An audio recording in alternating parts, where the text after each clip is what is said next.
let's roll that. You are welcome back to what is probably my last ride in the UK before I ride off on my tour of Europe. I say tour of Europe, it's 4 days. Going away for 4 days, and there's going to be a load of videos coming up. I just wanted to talk to you today about my plans and giving you some input on my plans, and really just asking for a little bit of advice, because in 4 days you might think, well, why don't you just go to Wales, or why don't you, I don't know, go up to Scotland? 4 days probably isn't enough to do the North Coast 500 from down in Surrey. But anyway, I think I've been locked away during COVID times. I've been to Europe a fair bit actually since it all lifted, but I do like riding motorbikes in Europe. I just think there's something really freeing about it. The attitude of the French and the Germans towards motorcyclists is largely better than here in the UK. Bikers are all friendly, they wave to each other, everything is quite nice. And I just love exploring new countries, new roads, new beers, new ways of frying baby cows as well.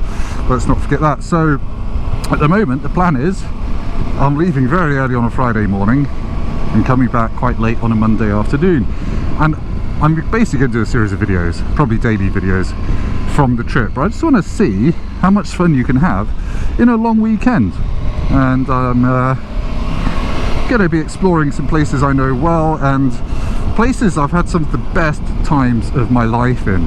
And motorbike touring, as I've said many times before now on the channel, is just the best thing you can do on a motorbike pretty much. And I've really got some of the best memories of my life riding with my friends in Europe. It's a combination, I think, of being in a lovely place, being somewhere different, exploring different roads, and being on two wheels, frankly. So I'm going with a friend that's never toured before, Adam, so you'll be meeting him at some point, and I'm going to do what I would call a basic bitch motorbike tour, because it's stuff that I always do. So day one of any European motorbike tour with me involves a slightly boring day. It involves just getting out across northern France to the Vosges mountains, and then that takes about 5 or 6 hours from Calais, depending on your stops, which is a bit painful. It's 350 miles, you just got to bash it out. It's all péage, and that does leave you in some beautiful mountains in the Vosges mountains. It's kind of Alsace, I think, the region. And yeah, so my plan is we'll get there for about 4 PM, should still have a few hours of daylight, to get to a hotel, dump our stuff, and go for a fun afternoon ride in the mountains. Have a little tart with some berries on it. Then the next day, which will be Saturday on our tour, my plan is to go over the Vosges mountains again, do some fun roads, drop down into the very flat prairie land that exists on the border of France, Germany, cross the Rhine, I think it's the Rhine, I should know from a military history, and head into the Black Forest, where we're going to spend all of Saturday on this tour. And the Black Forest, this is kind of the crux of the issue for me at the moment. This is what I'm dithering over mentally in my route choice. Just going to stand up over this bump, doesn't matter, my suspension's really good. My dithering here is the Black Forest. Every time I go to the Black Forest, I'm less and less blown away by it, because of increasing amount of policing, quite draconian speed limits on some bits of it, and it's just, some of the roads are banned for bikes are banned from some of the roads, should I say. So yeah, and obviously the B500 is the famous Jesus with his throbbing member of a road. That is what everyone knows about when they go to Black Forest. They go, oh, B500's an amazing road. Now I can tell you for a fact that if you do the B500 from the southernmost point, so from kind of TTC area, which is hilarious, it's a really beautiful place that is all about seeing titties. If you go from there and follow the B500, the bottom first 3 hours of it is pretty boring. It's pretty rubbish. You're going to get stuck behind lorries of logs, and there's lots of villages. It's a bit stop-starty. It's not that great. But then you get to the northern bit, up to Baden-Baden, the last 45 minutes. That's really good, but that's the bit that's really heavily policed, lots of speed limits. It's, yeah, I don't know how much I'm going to enjoy that. So, getting to the point, Rody, my plan is doing the Black Forest without doing the B500, because I know from exploring that area there are some amazing roads that aren't the B500. I can't remember what they're called, I don't know the names, but that's going to be one of my videos, is going to the Black Forest and not doing B500, because we're going to spend Saturday doing that. Then that leaves us Sunday. It's like, do we spend a second day in the Black Forest, or do we go north and up towards Heidelberg? Some lovely roads apparently around in the mountains there. Not really on the biker tourist map, so hopefully it'll be a bit quiet. And also, it's just a part of the world I don't know especially well. So I'm basically dithering about where to stay on the Sunday night. Do we start coming back through Belgium, or do we just stay in Germany, have some fun Monday morning and hot-foot it back on the motorways to Calais? So yeah, first half of the trip, I'm really sure is going to be excellent, and then I don't really know what I'm going to do for the second half. Just wing it. So really, I want to know if you know of any roads north of the Black Forest, maybe in France, maybe in Luxembourg. Luxembourg? Luxembourg, it's where all the burbs live, their flappy wings, that are really good.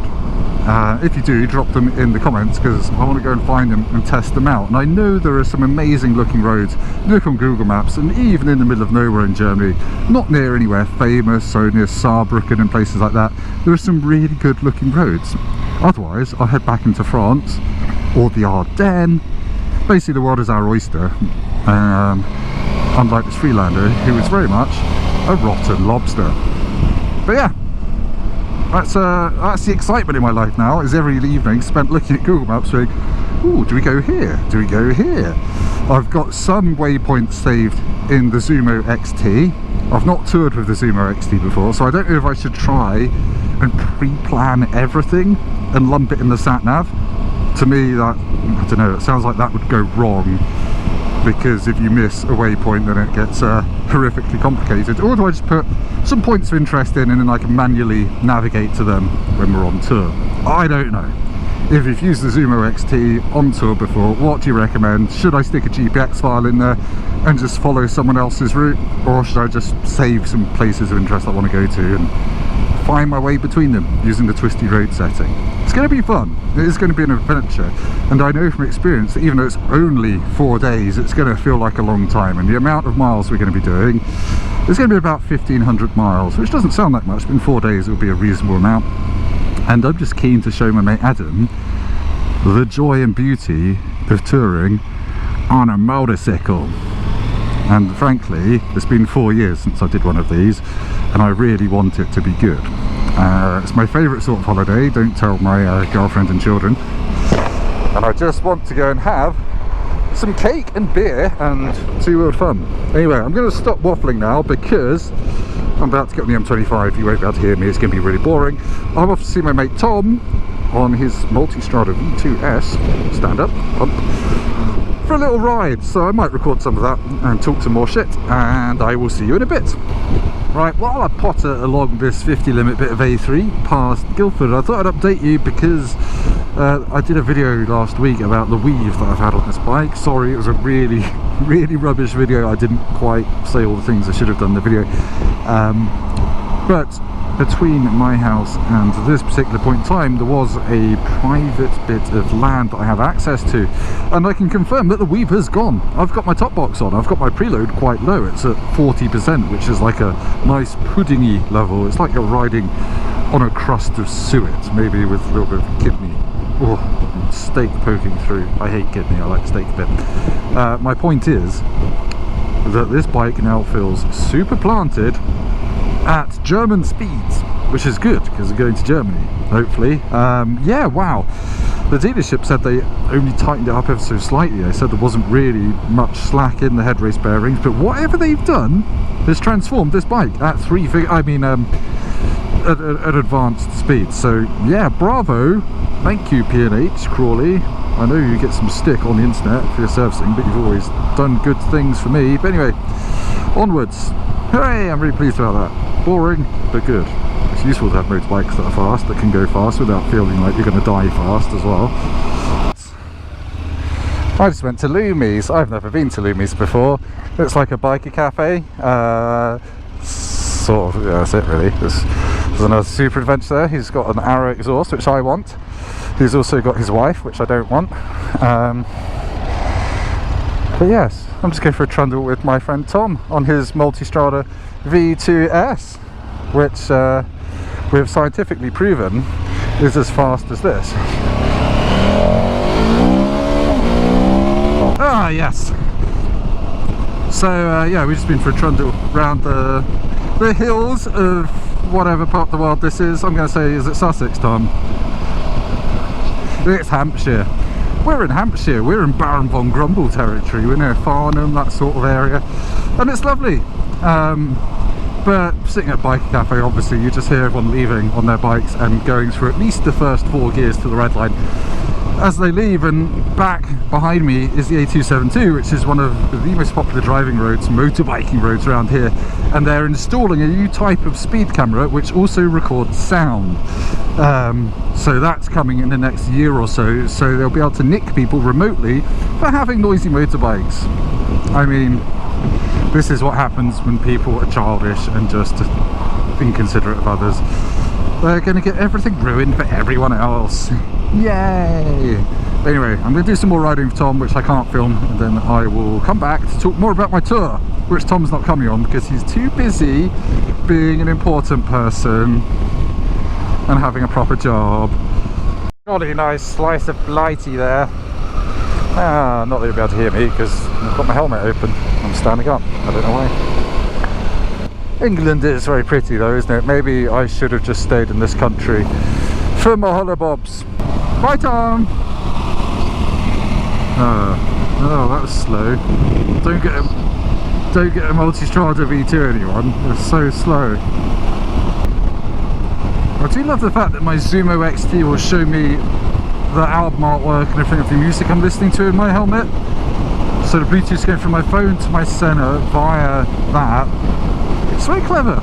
It's just quite a handy thing. I've suddenly got a car infotainment system on my bike. I'm not listening to the Encanto soundtrack. You are. Yeah, it's quite a good film, to be fair. Don't really understand it, but it's good. If you like magic houses and dancing roof tiles and donkeys being thrown through the air, it's alright. It's a very tight corner. It's a really tight corner. You can probably go around a little bit faster than that, Mr. Polo. So yes, Tom's gone home. I'm heading home. This is the outskirts of Guildford. We're going up a bit of a hill. It's going to be quite pretty. I just wanted to do my bit in my part-time role as KTM's marketing assistant. Are we really stopping? We're really stopping. And just say how much I love my motorbike. I'm not sure I do that enough. I usually just talk about it weaving and getting a bit hot. 1290 Super Adventure S is still probably my favourite bike I've ever ridden, and I've ridden a lot of motorbikes. Just went out on lots of unknown to me roads, lots of tiny roads with horses down the middle rather than white lines, and you could just ride it like a supermoto. But I'm not really faffing about with any of the settings. I just leave suspension in auto, my preload's on 40%, I've got the aggressive throttle mode, and you could just ride it like a really big supermoto. You'd be hard on the brakes, be hard on the gas, and the suspension, it always just soaks up the bumps. It's really confidence inspiring, and I really love it. And obviously the soul of it, that engine is such a peach. And yeah, I know the Super Duke is more aggressive still, and it does feel totally different to this engine, but this is still, look, no, it's just a cheeky third gear overtake.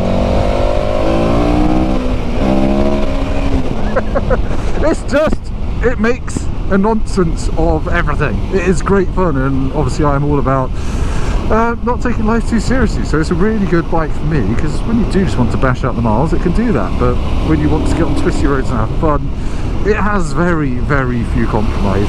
Really love this bike, and I'm really excited to be taking it to some of my favourite parts of the world, which will basically probably be the next couple of videos you see from me, or certainly in about a fortnight's time will be, hopefully, sunshine, European roads, a healthy following of local speed limits and road laws, and just having a good time and trying to convey some of my enthusiasm and love for riding in Europe, because there's just nothing quite like it. As I said at the start of this video, there's going to be scenery, there's going to be lakes, there's going to be mountains, there's going to be twisty roads, there's going to be probably a video of me riding one of my favourite motorbikes that I've sold, because the other bike I'm going to be with is a Daytona 675 with an Arrow exhaust on it, which is what I had.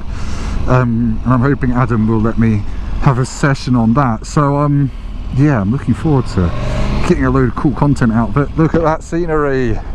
Beautiful, beautiful England. So yeah, please, as I said at the start of this video, do go down to the comments and tell me about any roads that you really like in the Black Forest that aren't the B500. Any roads in eastern France, in the Vosges mountains, near Mulhouse or Mulhouse, Colmar, around that sort of part of the world. And anywhere kind of to get me back to England. My plan is roughly to go up through Luxembourg to Belgium, around the Bouillon sort of way. So yeah, if you can think of any amazing bits, best kept secrets, those sorts of roads, let me know in the comments, and chances are we'll go and hit them up and I'll do a video raving about them and why you shouldn't just do the B500 anymore. Last time I was on the B500 there was a helicopter airlifting a very poorly motorcyclist off it, so I'm keen not to join those ranks. But yeah, thank you for watching. Sorry it's been a bit of a waffly nonsense as usual. Look at my beautiful eyes. And yeah, see you soon.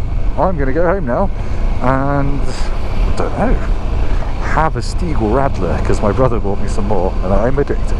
Yeah, this is the car park for Silent Pool Gin. If you like your gin, that's where Silent Pool Gin is made.